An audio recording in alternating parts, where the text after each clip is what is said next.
Mary-Cathryn Kolb, how are you? I'm good, thank you. How are you doing? Fantastic. Thanks for being on my little podcast that could. I'm so happy to do it. This is such strange times, so any kind of bright spot like this is I'm all for. So thanks for having me. The home decor, we're having a home decor competition, you and I right now. Yes, I'm at my dining room table. Where are you? Yeah, I'm at my dining room table. Yeah. Exactly. Exactly. You know, I for some reason that's what's working out. It gets me out of my office. Gets me out of the office. Right. The dining room sort of seems like one of those rooms that's sort of off to the side for special occasions like Thanksgiving or Christmas. So my kids usually don't find me. Yeah. So where do you have them locked away right now? Or who's like, who's got them hostage? They are all in the neighborhood. Okay. We actually live in the heart of Atlanta, but our neighborhood is really unique. It's sort of feels like a Leave It to Beaver kind of neighborhood. Nice. We all have kids running in and out of houses, and we don't lock our doors. And I'm cooking dinner for other people's kids at least twice a week, and they're doing mine. So it's a very Americana neighborhood. I'm happy we're able to have our kids grow up in. Well, it's fantastic. Well, you can't be more Americana than Thomasville. So wait a minute. That's true. That's very true. Wait a minute. You just managed to up Thomasville somehow. This is a neighborhood like you would find in Thomasville. Got it. Right. Unique to Atlanta. Where you grew up, of course, and we have a few things in common. I was born in Savannah and grew up in that area, and you were born in Thomasville, two different parts of the state of Georgia. You stayed, you're in Atlanta, and I ended up in Tampa, St. Petersburg, Florida. But I was just in Georgia visiting some family a few weeks ago. So it's got home, right? Here's a very important question for you. Who do you root for in Georgia, Florida? I can't believe you would ask that question. Absolutely. As a kid, it was Georgia all the time. I was definitely the Georgia Bulldog as a kid, but I ended up going to University of Florida. Man. Oh no, you're a Gator. Oh. Yeah, right. So then it was over. But I'll be honestly, the first year at Florida, I wasn't into the football or anything. So I didn't really convert till a little bit later. So it took a while to get it out of me, right? So, but then you know what? After that, Mary-Cathryn, I kind of grew up and grew older, and I don't even care anymore. That sounds ridiculous, right? But you know what? I got so emotional. I found that in my career, I would just get way too emotional about those games, and I had to turn off. My brain didn't care because it would mess me up for like 2 days. Monday, Tuesday would not be good business days. Well, I married a guy who went to Duke, and they are just their own cult. And so via marriage, Duke basketball has become sort of the what reigns in our house. Got it. Yeah. Well, you don't get much higher in Krzyzewski and that whole. I know. And let's touch on Venture Atlanta a little bit. Yeah. You're there, and in the Tampa Bay Way, we're sending several companies up to participate. And we've got some folks actually in the Tampa area that are very much more plugged in this year than prior. You were there a few years in a row, I think, and talk about your experience with Venture Atlanta. I was. It was a great experience. I highly recommend it. I've been going enough years now where I've seen it evolve from just, heavily attended companies and investors from Atlanta to it now bleeding out more into Alabama, Tennessee, South Carolina, Florida, Virginia even. And so it's really started to sort of get a wider wingspan. And for those who don't know, it's a big startup pitch conference with just packed full of investors and other stakeholders, and they really get in front of just the whole community, right? These startup. That's right.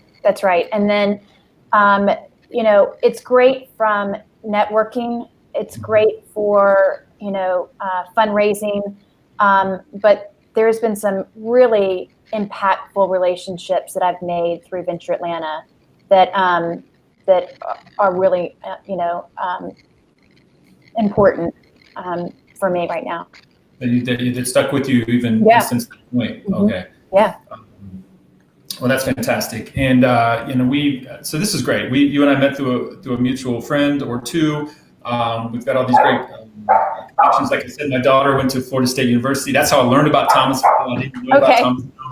I'm that Eastern Georgia view, right. I didn't know about the Western side. And then I visited Thomasville, and wow, it was like straight out of a magazine. I know you hear that all the time, but it was like this idyllic, like a movie set kind of a town. And did you grow up movie set? Did you grow up in the kind of on the outskirts, or what was it like growing up in Thomasville, Georgia? I didn't know it at the time because it took me moving away to realize it. But very much, very rich in history and tradition. Probably, it used to be the best kept secret, and now it's sort of been discovered. And now it's an Instagram destination. Exactly. When I was there, literally, when I drove through downtown, literally continuous teenagers posing for Instagram, like all around. It was literally an Instagram city. Town. We just, unfortunately, Hollywood has found Thomasville, and a movie called Tiger Rising with Dennis Quaid and Queen Latifah was filmed there a few months ago. Yes. And so, you might think I'm lying about this, but I went into a little bar. We were waiting for our table in that little restaurant that's famous for their cheese grits or something like that. Jonah's. Yeah, and then the little bar next door. Right. So I was in there having a beer, waiting for our table, and literally some of the crew from that movie were at the bar, and I didn't know that, but I was just being friendly, and they were telling me about this movie with Queen Latifah, and I was like, really? This was about 2 years and a half ago, something like that. Yeah. That sounds about right. That actually happened. It really happened.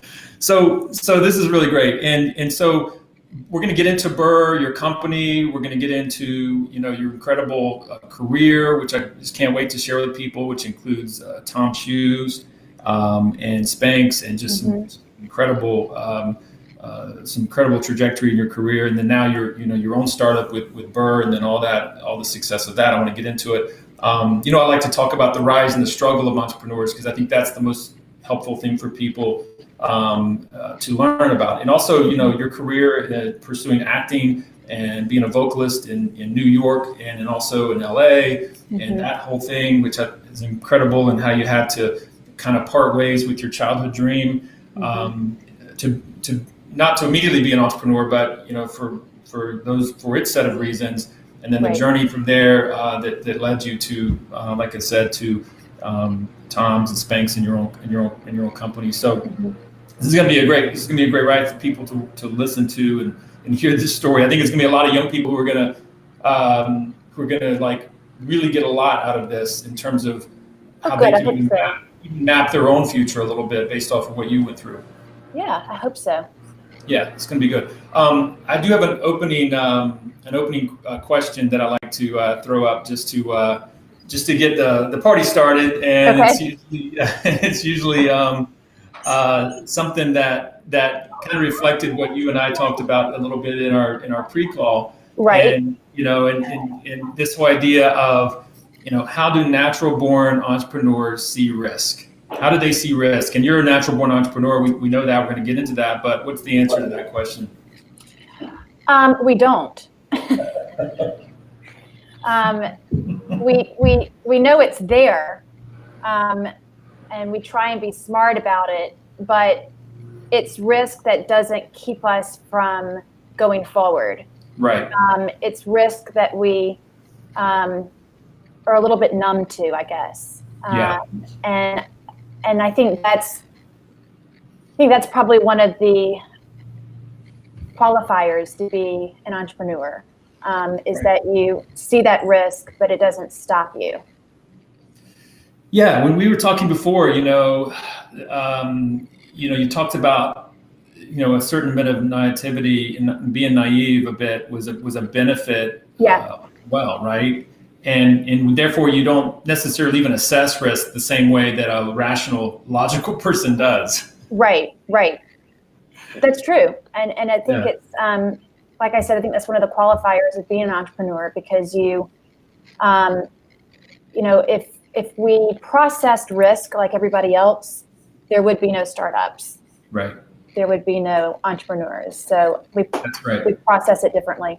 That combined with, if they told you how hard it was going to be 5 years in, then there would also be a lot less entrepreneurs. Certain people might still would do it, but most entrepreneurs I know just can't believe how hard it ended up being 3+ years in, right? Just nothing came easy for so many of us. Everything, at least in my experience, everything that could have gone wrong has gone wrong. Yeah. And then things that I didn't even think could possibly go wrong went wrong. Right. And I think that, you know, that's where being naive a little bit helps, because if someone would have said to me how hard this was going to be, and if they actually said all the things that were going to happen to me, I wouldn't have believed them, and I would have kept going. You know, so again, Right. That's just processing that risk differently. But this is by far, and people said that to me. It just didn't penetrate down into the level that it needed to for me to react with it. Well, that gets back to how natural born entrepreneur assesses risk, and then being naive, and it circles back to that point, right? Where we just can't accept it almost, right? And That's right. Thank goodness, right? Right. Right. We can't accept it. And, you know, I had a co-founder that quite literally overnight disappeared. And, you know, there was this conversation, well, should we just shut the company down? Because so much of the company was her skill set mixed with mine. Yeah. And I was like, what do you mean shut it down? Like, just because she left, I mean, you know, where everyone was sort of saying, what do you mean? What do we mean? Like, that seems like such a logical thing to consider. Yeah. And I just was completely immune to it. Right. Yeah. It just doesn't calculate. And you know, and kind of you know, something else, you know, you talked about this risk kind of for the natural born entrepreneur kind of equals opportunity, right? Like somehow we hear risk and we get excited. Yes. Yeah. And I even said so many times when they were like, how are you moving on without, you know, your co-founder?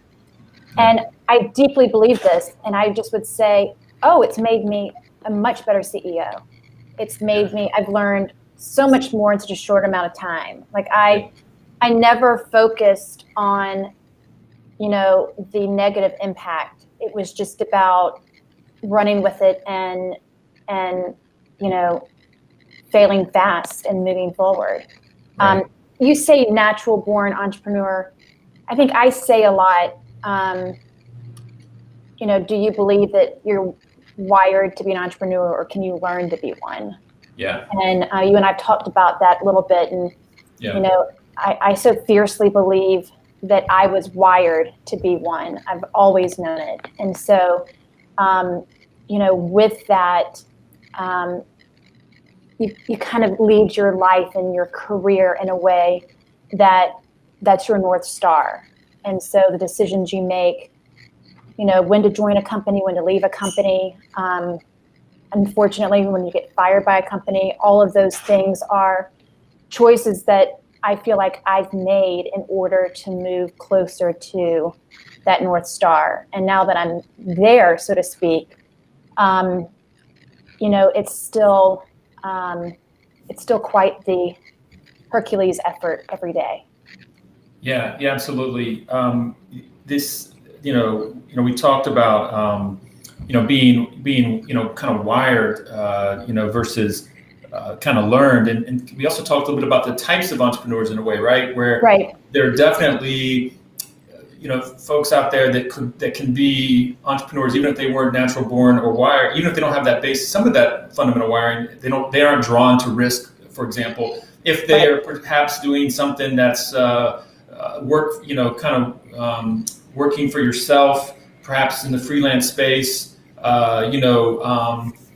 doing kind of on the safer end of the spectrum of a startup, usually like for example in services type projects, you can be cash flow positive within a few months. Typically, you're working off of a skill set, or you're selling a service that people already need and want. And not to take anything away from that kind of entrepreneurship, because it sure sounds it's very smart. In fact, we find the success rate on that end is much higher. The number of millionaires that get created on that services safer end of the spectrum, but those are entrepreneurs, they're business owners. They took risk, but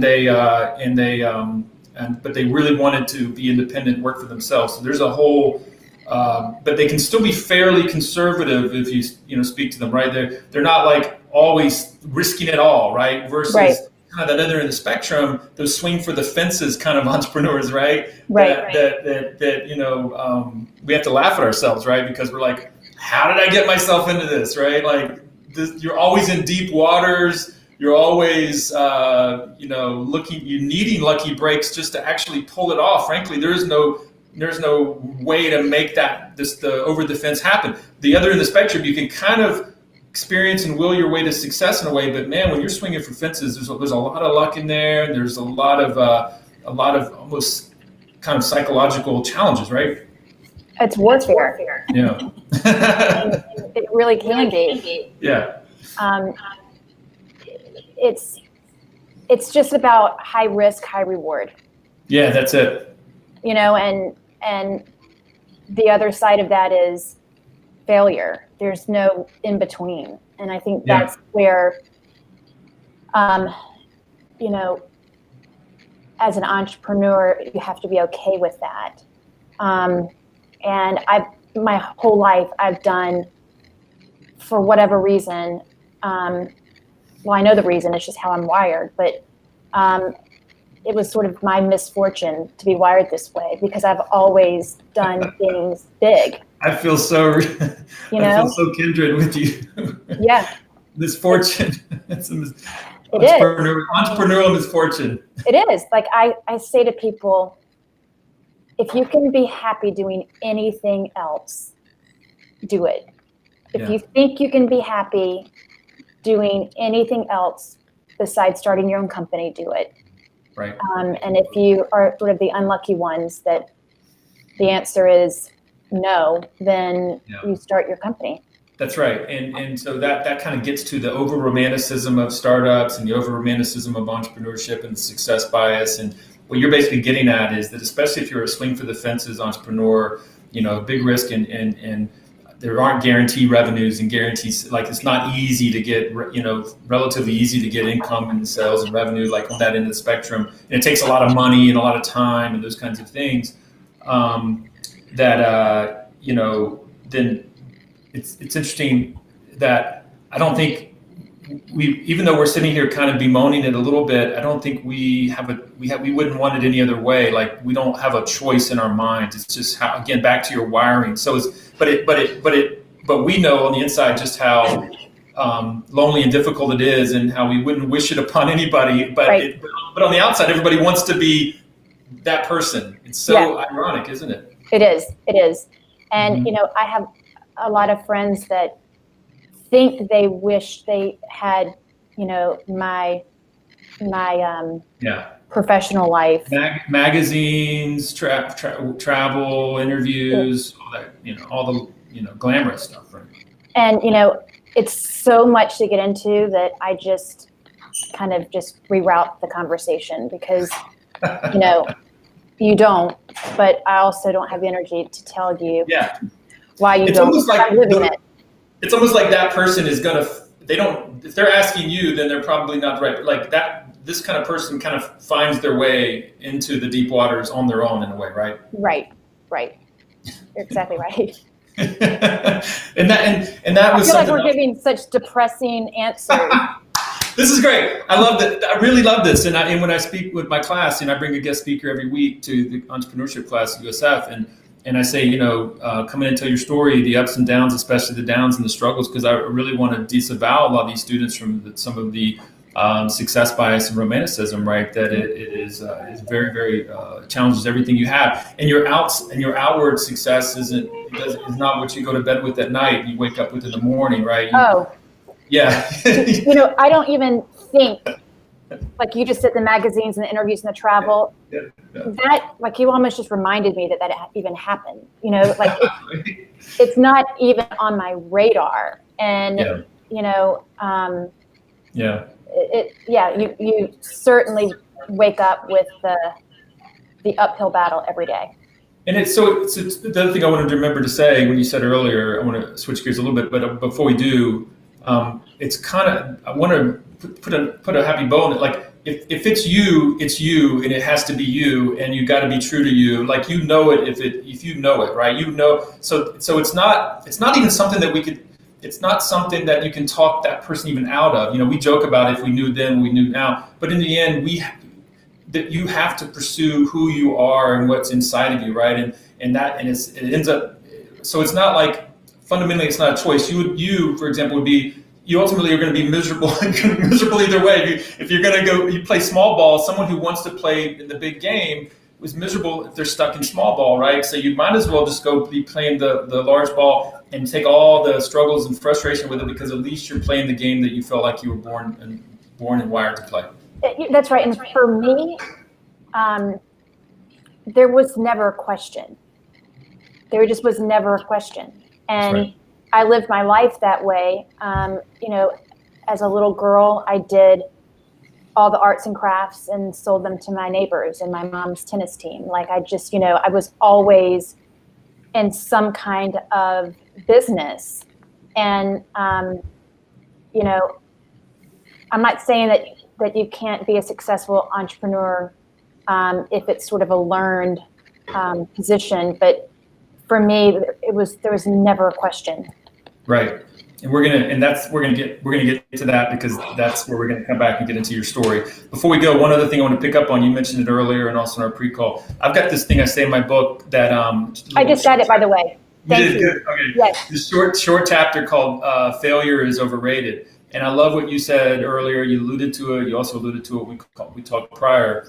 Failure has got a certain cachet right now, being, celebrate failure, embrace failure, fail forward, and all that's super true, right? But one thing we know is that people who actually are in this fight know that failure is not an option, and that you can't, and this is something people don't talk enough about, I think, is that it's a drive. Preventing failure, fear of failure, I've always found, was a massive motivator, right? Not letting myself, and of course, you still end up perhaps failing, using that word strongly, but it's not to be, it's people that are driven to success are completely afraid of it. And I think that's a good, healthy thing in my mind. Now, when if the failure happens to you, it's important to be honest and talk and learn from it and so forth, but that's after the fact, right? That's after you've risen back up from the ashes. Yes, right. When you talk about it, but I say that all the time. Failure is not an option. And when I think about all the sacrifice and all the literally blood, sweat, and tears, it even further compounds that it's just not an option. Yeah. And so many people, here's the other thing I would say, and this is heavy again, so many people are counting on you. Don't, great, let me throw something else on your back. But, your employees, your investors and your family, like it's the kind of pressure, honestly, people like you were kind of born for. It doesn't overly worry us if we handle it. It's what we're made. Our shoulders are strong. I mean, it's tough, but frankly, failure is just not an option.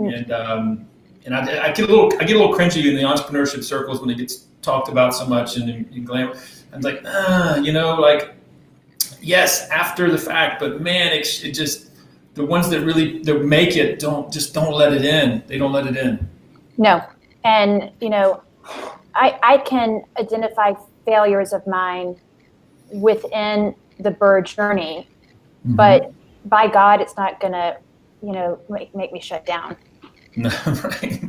So, I love it. I love it. Thank you for bringing that up, because Yeah. it's just these topics that I love to bring up. Okay, before we go there, I want to just touch base on on our sponsor here, and Executive Launch, execlaunch.com. So this is a team of folks that help executives in companies, Mary-Cathryn, Okay. plan their escape, and they've got the experience and the connections and the know-how.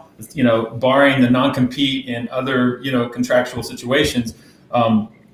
Become a startup founder, which, by the way, is completely opposite of being an executive. You go from a high resource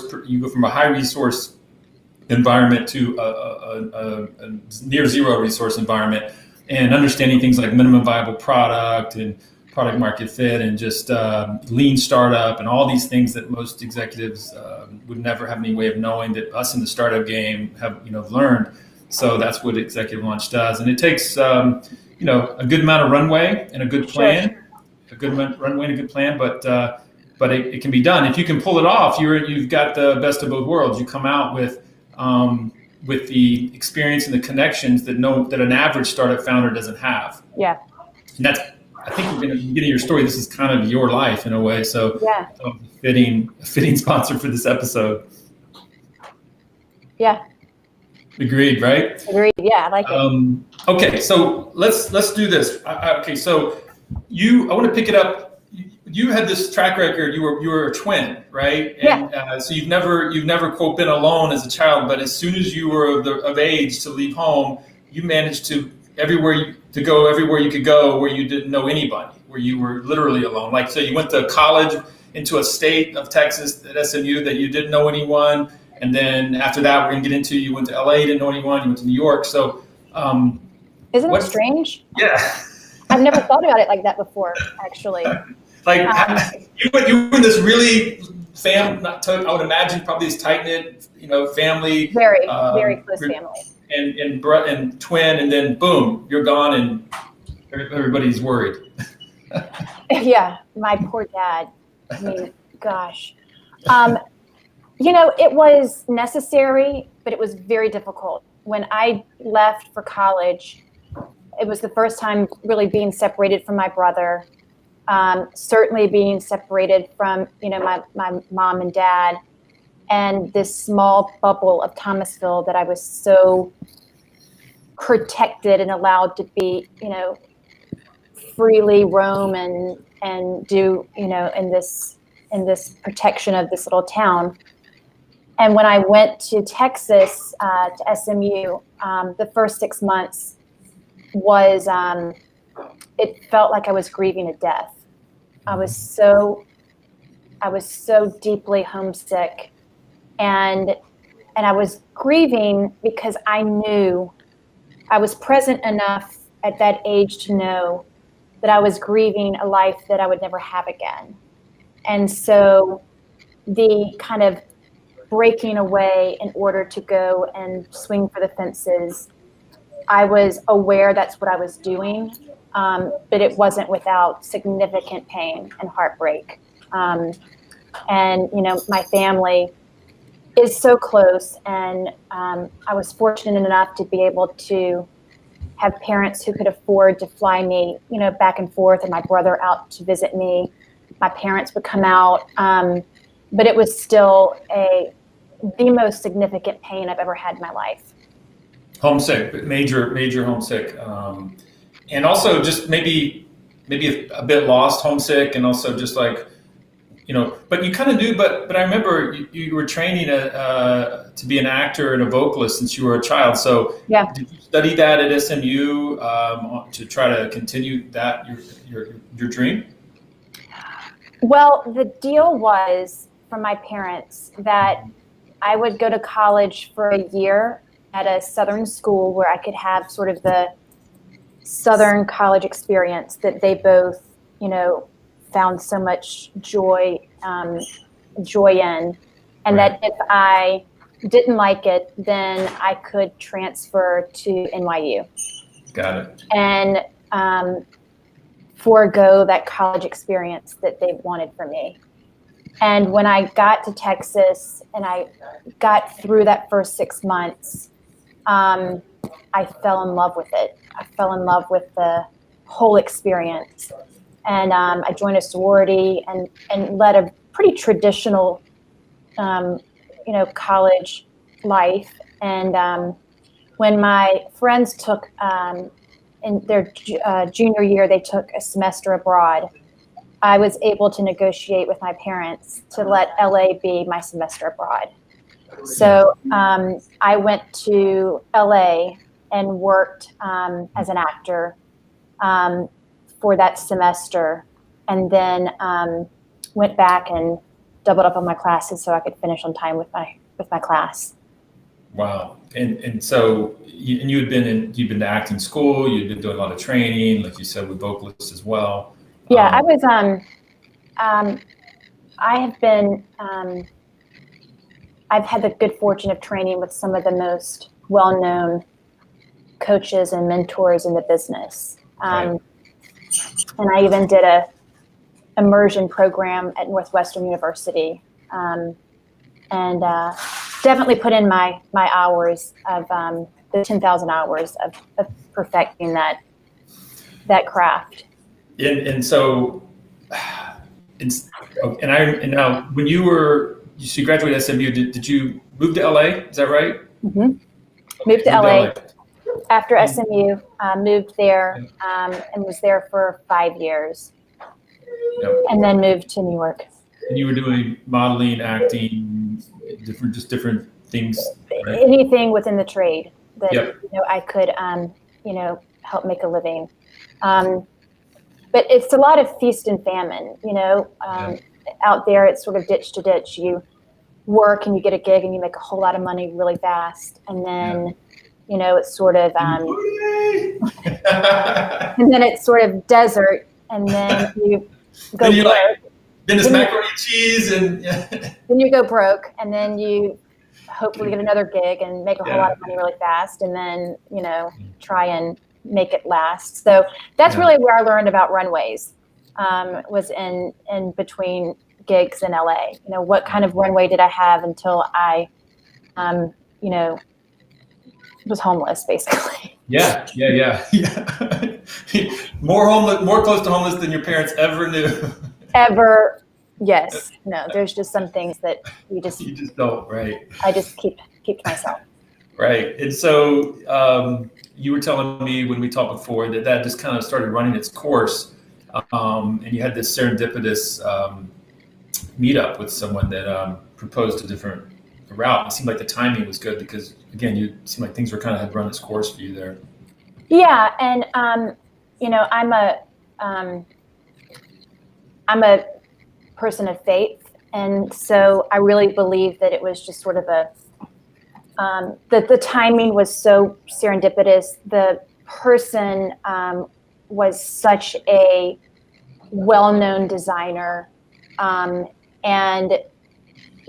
had a lot of star power to him, which made me feel like I was could still sort of enjoy the glamour of that world, but have a steady job. And so that really is, I knew enough to know that I either needed to be grateful for this fork in my path, or I needed to be committed to living a pretty lonely life, and really just married to my trade, my hopes of a career in that space. And so I realized that I'm just much too fun to be a lonely person. Right. And by the way, there's a very good friend of mine, and a very, very prominent businessman in Tampa Bay here, who's one of the most successful restaurant owners in the city. And he he went to New York to be an actor as a young man, but he found that, first of all, he loved food, and he was, of course, working as a waiter and stuff, but he was serious about being an actor. He did some very serious stuff. But at the end, when he was starting to get more, as success was starting to happen, it hit him that he would be this lonely traveling person, going from a movie shoot to and as glamorous that sounds, he realized, like, wait a minute, I'm a family food restaurant person. Right. And he just shut it down, and he talked the restaurant owner where he was serving, he'd been for a while, to fly down to Tampa with him where he was from and look at some restaurant concepts. Maybe he could open a restaurant down there, and the rest was history, and he became like a restaurant mogul here in Tampa Bay. But he realized how kind of sad and lonely his acting career, he was getting ready. He was able to see that. And I was too. Yeah. Yeah. And so I decided to take the fork in the road. But every skill set that I had crafted, I use in my business life. Every board meeting is basically, your center stage. And every presentation to a company is sort of your center stage. And so you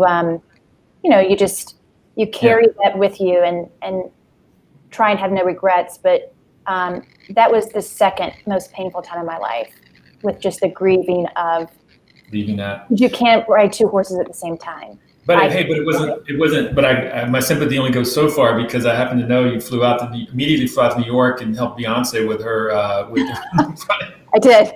Okay, so my sympathy only goes so far, because that was like your first gig, one of your first gigs in your new, marketing sales career, right? Yes. That is all true.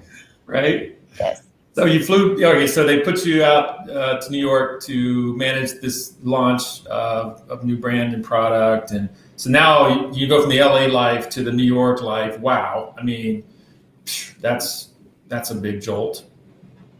Well, you're making me sound so much cooler than I am. That's what I do for my guests. That's what I do, especially after I drag them through the mud of all the negative stuff that I've dragged them through. Fair enough. We needed some bright spots. Okay, right. Sure. Yes. Sure. But but no, New York, really quick. Like, what was that like for probably mid-20s, late 20s? I don't know. How old were you? I moved out there when I was 26, I guess. Mm-hmm. And I didn't love New York. I loved New York as an artist. I did not love New York as a resident. Mm-hmm.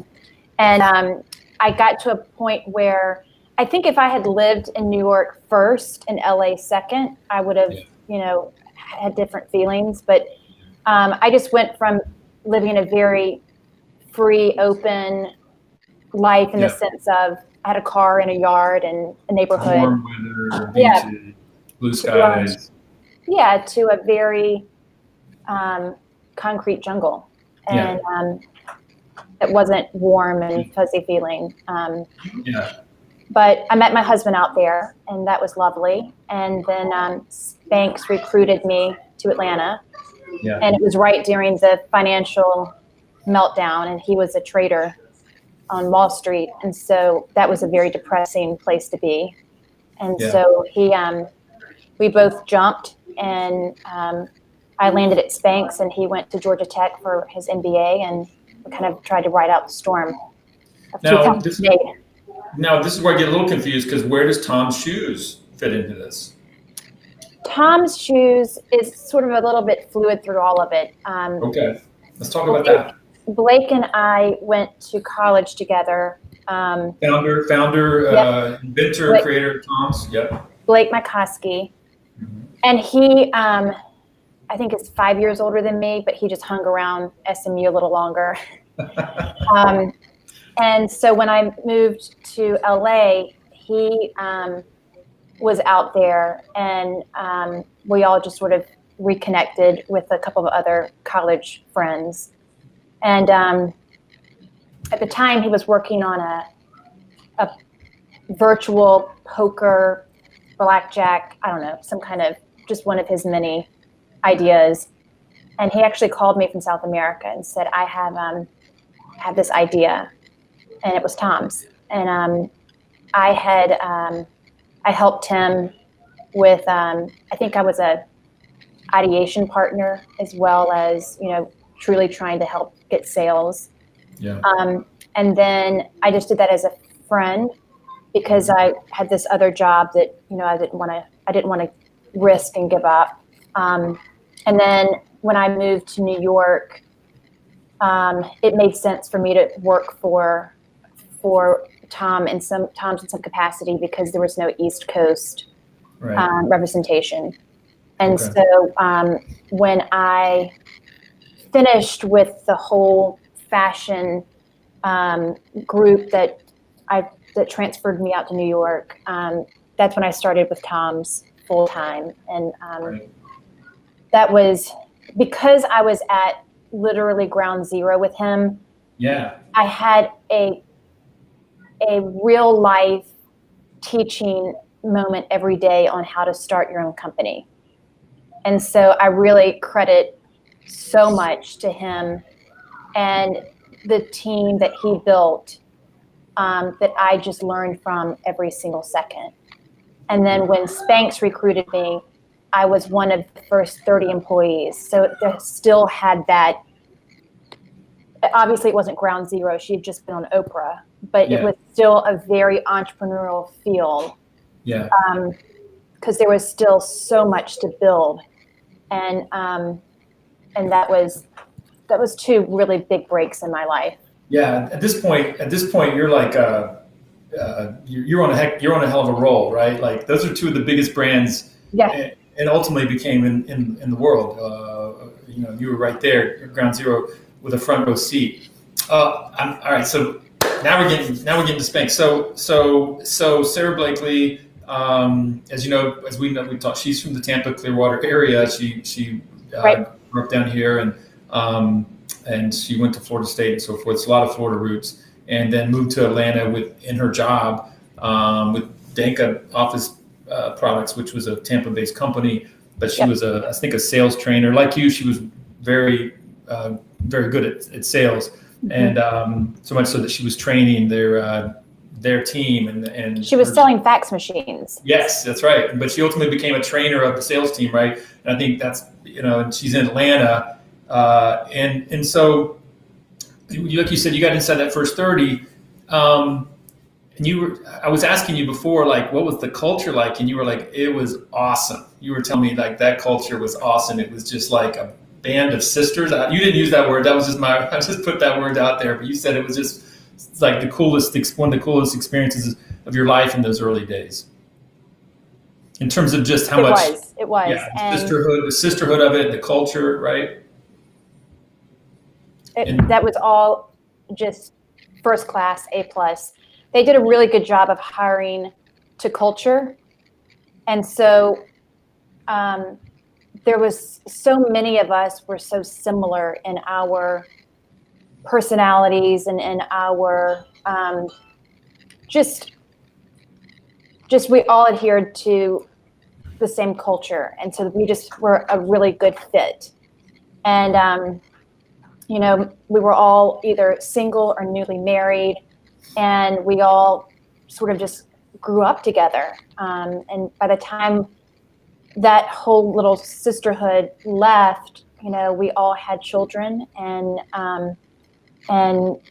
just, became 30-something-year-olds with a surprisingly real career. Yeah, right. And then you had like the direct-to-consumer piece of the business, which included QVC, right? Yes. Right. And so a lot of good peripheral sales. Did you have any retail under your hat, or was there much retail at the time? Okay. Yep, I did. I actually I started off with the direct to consumer channel, which was fun because, and this really makes me, I'm old enough now where I'm starting to say this makes me feel old, which I can't even believe it. But, when I started there in 2008, the whole direct-to-consumer experience was just starting to get lit on fire. Right. And so there was so much unknown about direct-to-consumer. There was so much unknown about the omni-channel way of shopping.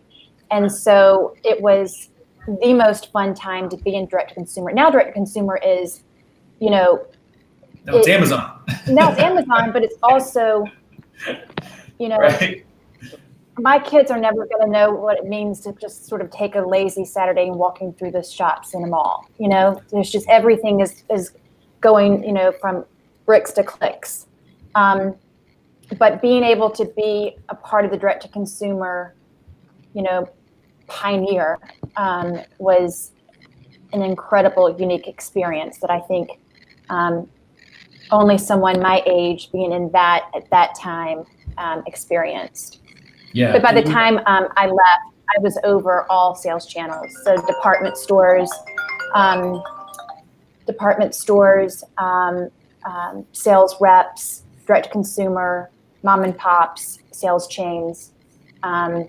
So yeah. So the team, okay. So you had a lot of FaceTime with Sarah. You mean, it sounds like at some point you reported directly to her, at least during some early on during periods, right? She is the face, obviously, of Spanx, and so she would go on air for QVC, and so that's really the last vertical she had real hands-on, you know, work with, and so there was a president. You said there was like a president in there, or there was a CEO person. Okay. Mm-hmm. But when it was 30 folks, when you first came in, was there already kind of a CEO that kind of ran things? Okay, got it. Yeah. Okay. Mm-hmm. It was. But you must just, it just must be kind of cool to look back and just see that. Now, there was that, right? Yeah. It's neat, right? And we had our first children together. And so, you know, we were these first time, you know, pregnant mothers, you know, roaming the halls of QVC together and just killing the game out there, basically, too, right? Just, you know, both needing French fries, you know, around the clock. But French fries with no penalty at that age. That's right.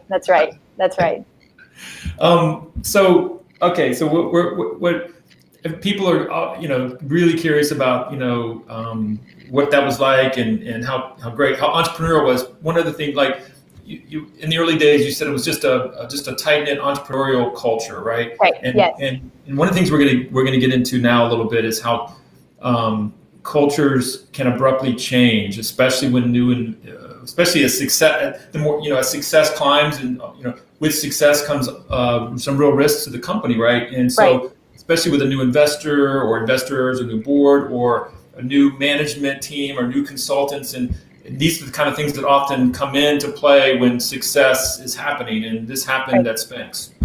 Yes, it did.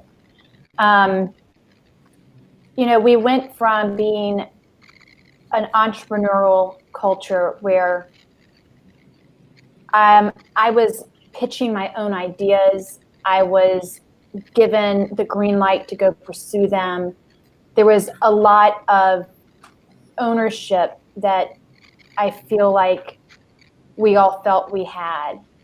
And I felt the responsibility to raise my hand and wave the flag and say, you know, I call it my Jerry Maguire moment, where I said, you know, this is wrong, and this is wrong, and this is how it should be in my opinion. And I knew I'd either get fired for it, or I'd, you know, maybe be heard and be able to do my part to create change.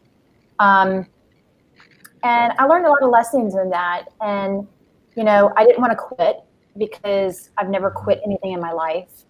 And, you know, if I got fired, I thought, well, at least I'll get severance. And if I'm heard, then I can help affect change. And unfortunately for me, I was fired. But it was Jerry Maguire all day long. You're the female Jerry Maguire. By the way, there's another dynamic too. You said a lot of people reported to you, and you had a big piece of the business, right? So you had a team, right? So there's also that people don't realize that you kind of need to stand up for not just you were standing up for some other people, probably. The team, yeah. And, by the way, and probably, I'm going to go on another limb, probably the customer too. I would imagine you also, like, you were like trying to represent a lot of stakeholders. Absolutely. And I it's not my personality, but I just would have eaten me alive if it didn't, have my say. And, I think if we went back and looked at history, I think a lot of people would have done things differently. But had that not happened, I would have been, the window to jump to start my own company would have been in my blind spot. And so I'm grateful it happened. It allowed me to see without blinders on. And when you're in that world at Spanx, you kind of calibrate your brain to think that is all there is. And when those blinders come off, you see so much more opportunity. And for me, I was able to see that window to jump and start my own company.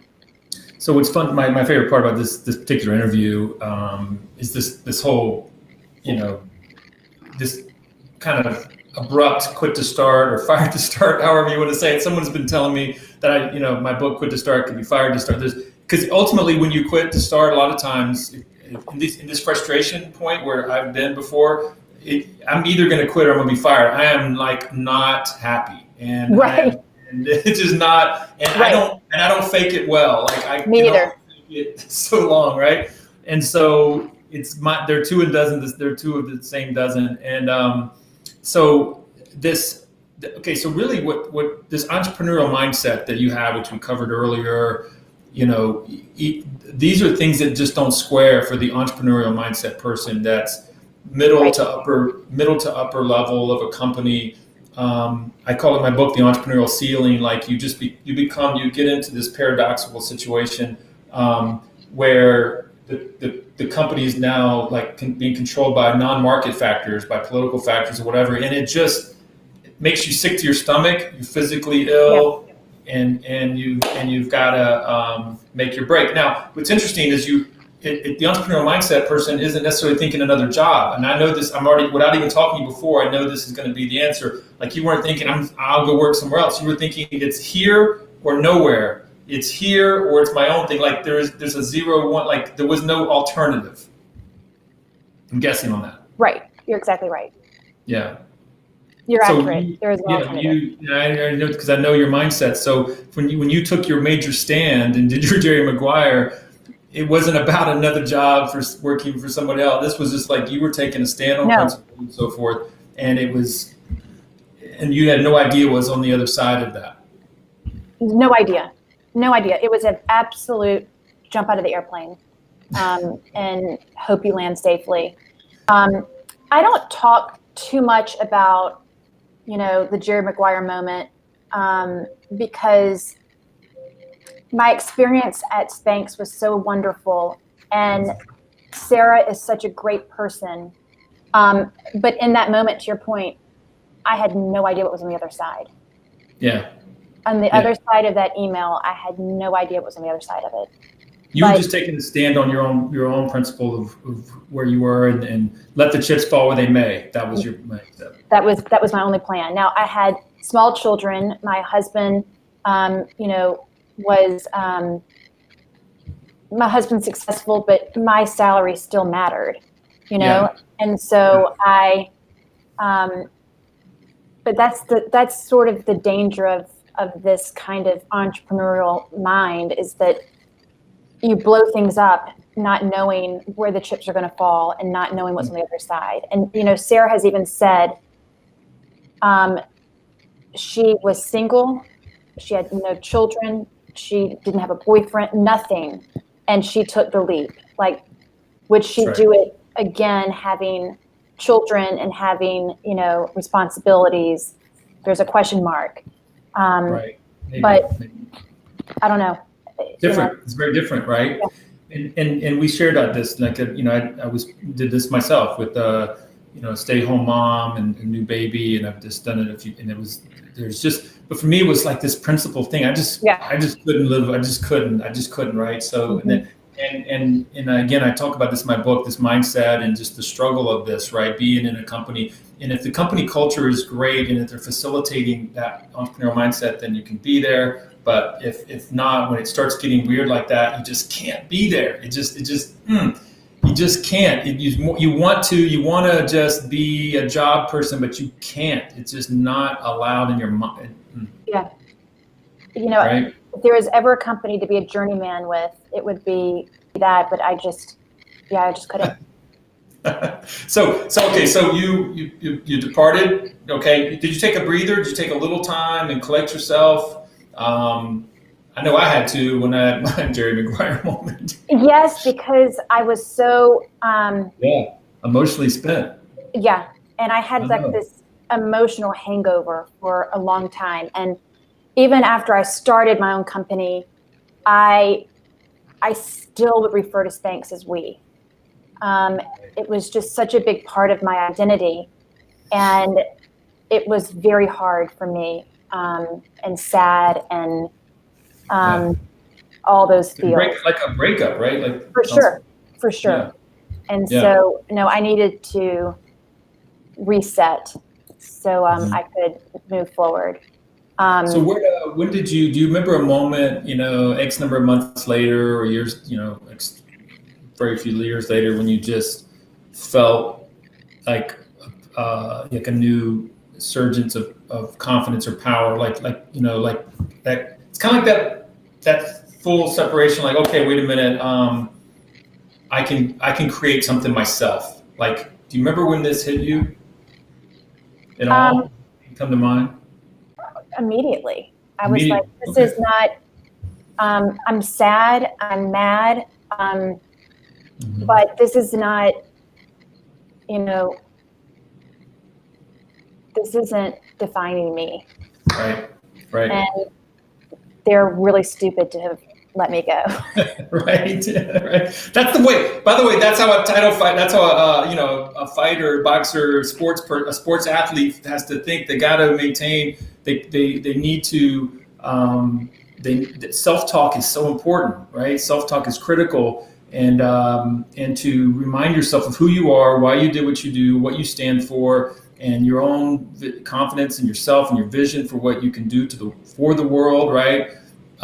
It's pretty great that it came pretty quickly for you. Well, because in my Jerry Maguire memo, I outlined what was broken and what needed to be fixed. And what I realized is the only way that set of rules can exist is if I go do it myself. And so the first thing I did was made sure that every employee at brrr has equity in the company. Yeah. I also took out all vacation policy. I expect you to do your job, and I expect you to perform. And if I don't want you to miss a trip of a lifetime just because your 11 days or whatever is up. Yeah. So I feel like I've created a more relaxed working environment, which has just made everybody want to be together and want to work. And, giving them ownership is empowering. Yeah. So. And time, it sounds like flexibility too. Time, making flexibility and time flexibility into being an employee at brrr. Yeah, because I don't believe in a work-life balance. I just don't. It cannot. It just doesn't exist. Right. But I do believe in flexibility. I do believe in being able to allow your work and your life to coexist together. Yeah. So let's talk about brrr, because this is what I'm talking about. So I did my homework, of course, and one of my first questions would be, like, what was the origin story of this? Because it's fascinating. This idea of cloth, a fabric that's cool to the touch. I was, telling my wife about that, and she's like, why am I always hot? I know your story on this. She's like, everything. I'm like, you've got to check out brrr. This idea of cloth being cool to the touch. And did the idea come first, or did you find the fabric first, or? Fabric first. Mm-hmm.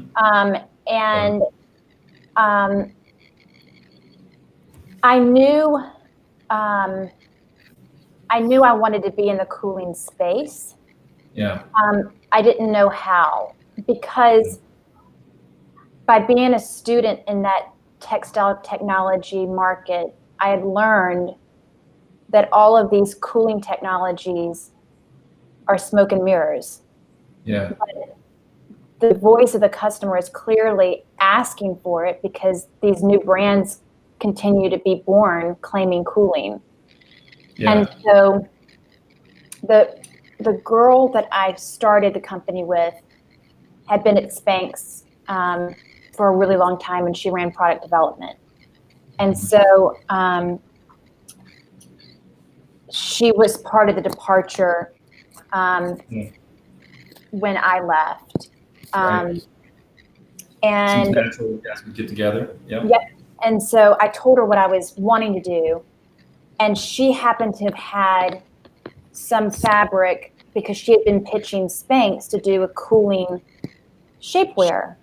Yeah. And that wasn't a strategy that they wanted to do, because they felt like if we had one program that was cooling, it would signal that all of the other programs are hot, and didn't want to cannibalize that business. Interesting, right? So, long story short, the fabric that she had, the cooling stuff. right. Long story short, the fabric that she had was in the right direction. It just wasn't it. And so we hired a PhD in polymer sciences and a textile engineer out of Taiwan. And they all together, we ideated and we created this technology that we now call brrr's triple chill effect. And we have it patented. And we have 4 other patents that we've developed around the initial, mother technology.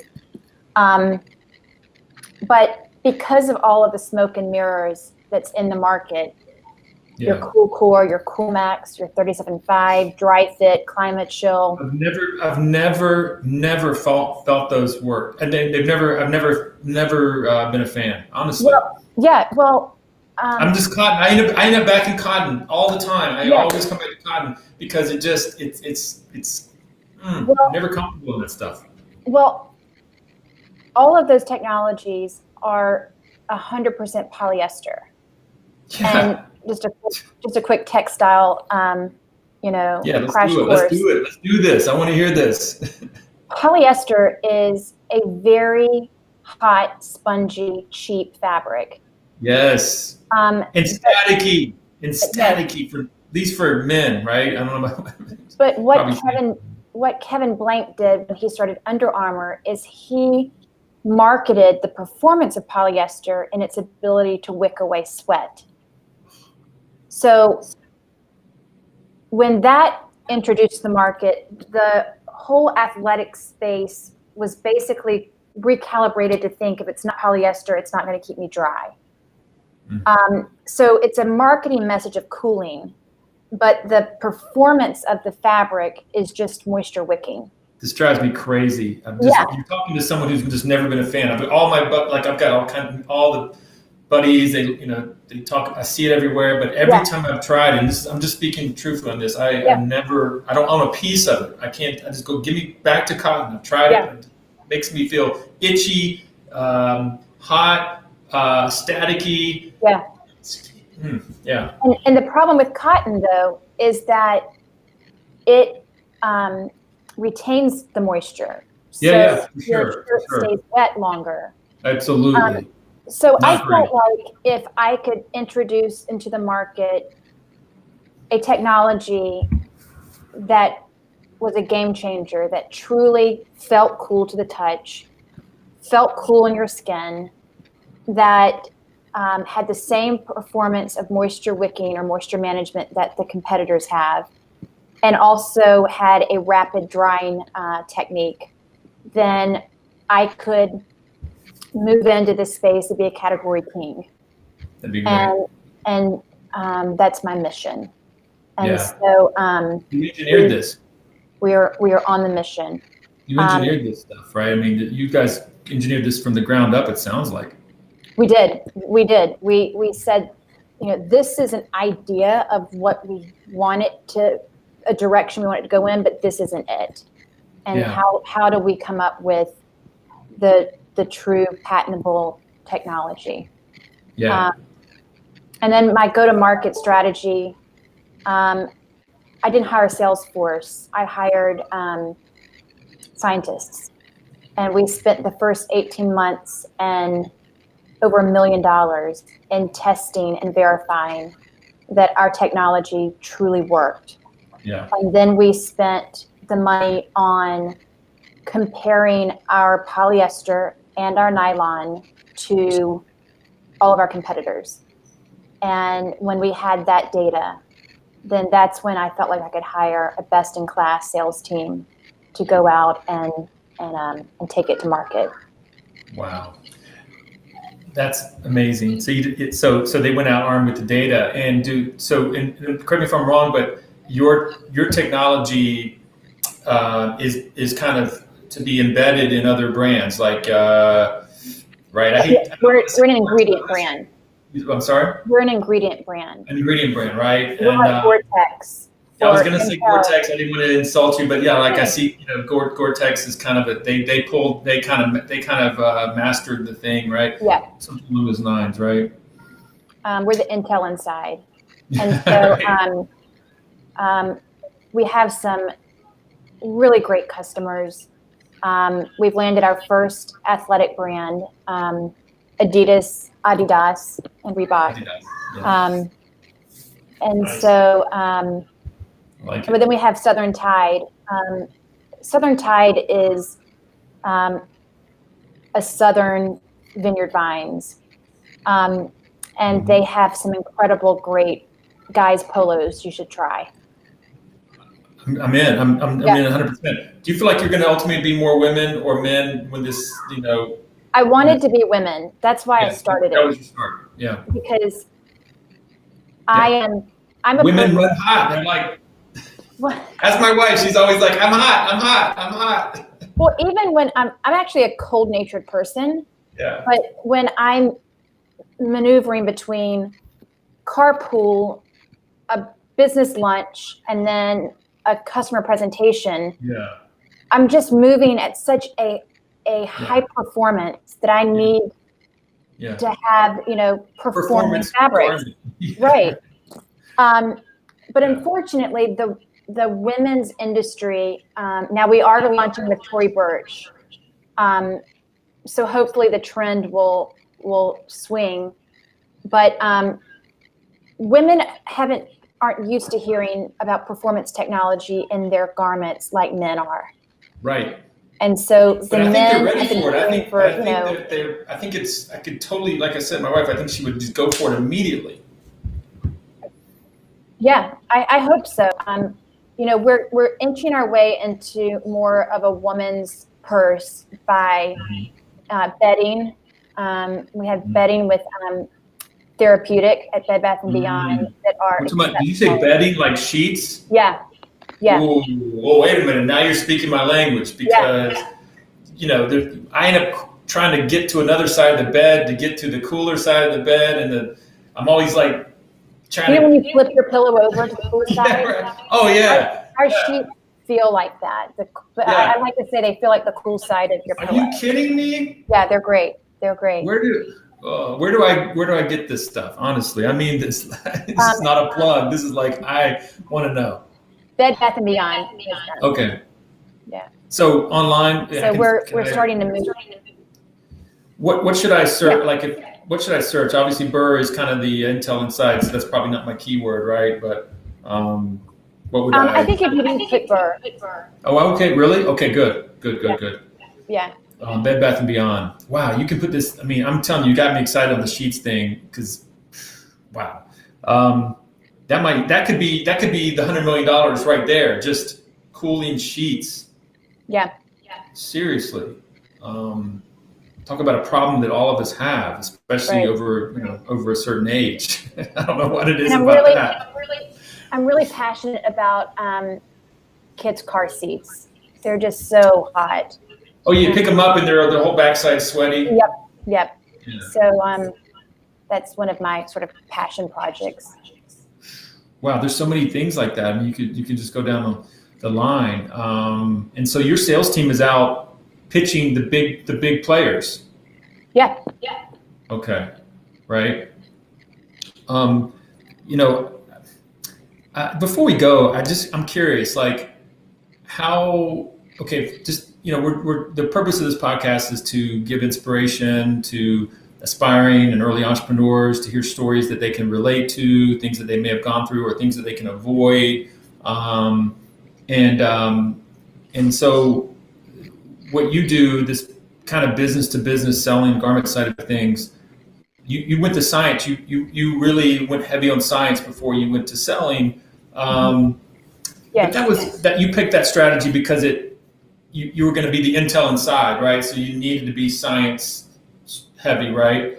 Any other advice for people, young women or men out there that would like to get into the clothing garment space? I know you might get this question a lot, rightfully so. And frankly, I judge pitch competitions occasionally at the university, and it's always one or two, usually young ladies, that are pitching some type of a garment startup. Honestly, I see it every year because it's close to home for them, whether it's undergarment, overgarment, whatever. There's different creations. Do you have any kind of on-ready advice that you like to put out there?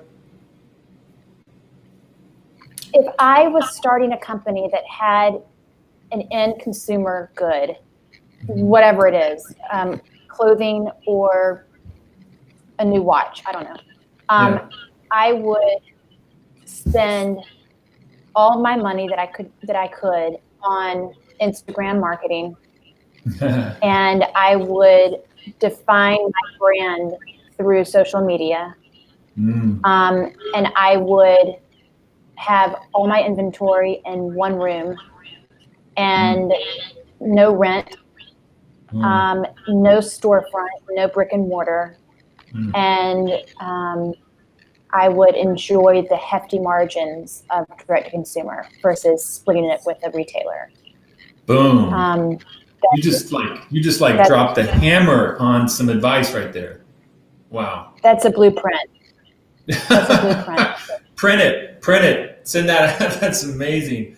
What an incredible way to end this interview on some advice like that from where you sit, because you've got, I wouldn't say you have the opposite of that, but you have all the entanglements of the things that you've entangled, and now you're able to step back and go, wow, if I could do it right now, this is how I would do it.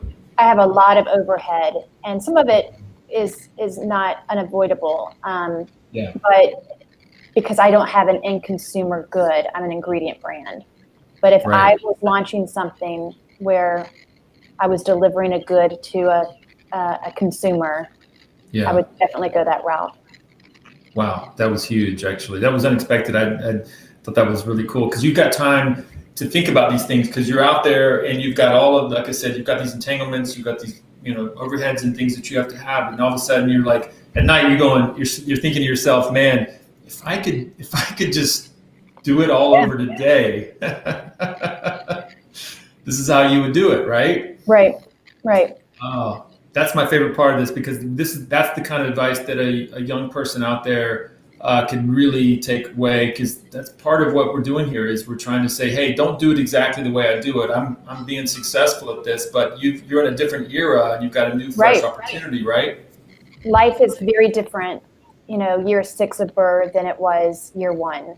And you've got to be able to read the room and so to speak, and then assess how you're moving forward. I know we've talked a lot about sort of the nitty and gritty of entrepreneur life. Yes, we have. But I just want to say to your audience that, take the risk if there's no other way, and try and have a good support system because it's very lonely and you're often way too tired to talk about it when you get home. But just, try and share as much of the burden as you can when it's probably your nature to carry it all yourself. But that it does take twice as much money. It does take twice as long. But it's a journey worth enjoying. Yeah. So enjoy the ride.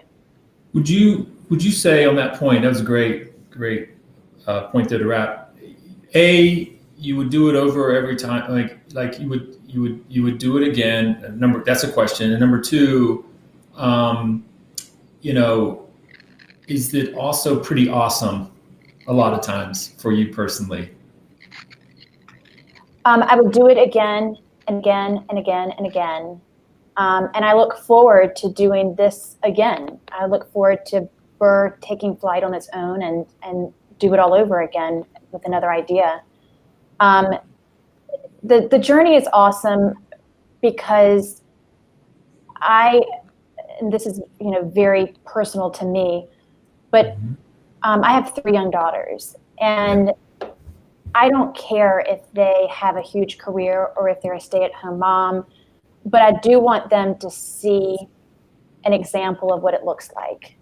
And so I enjoy the fact that I feel like I'm giving them a good example of what being a working mom is all about, and that you can have a career if you want one, and you can have, a great family as well if you want one, and they can coexist together.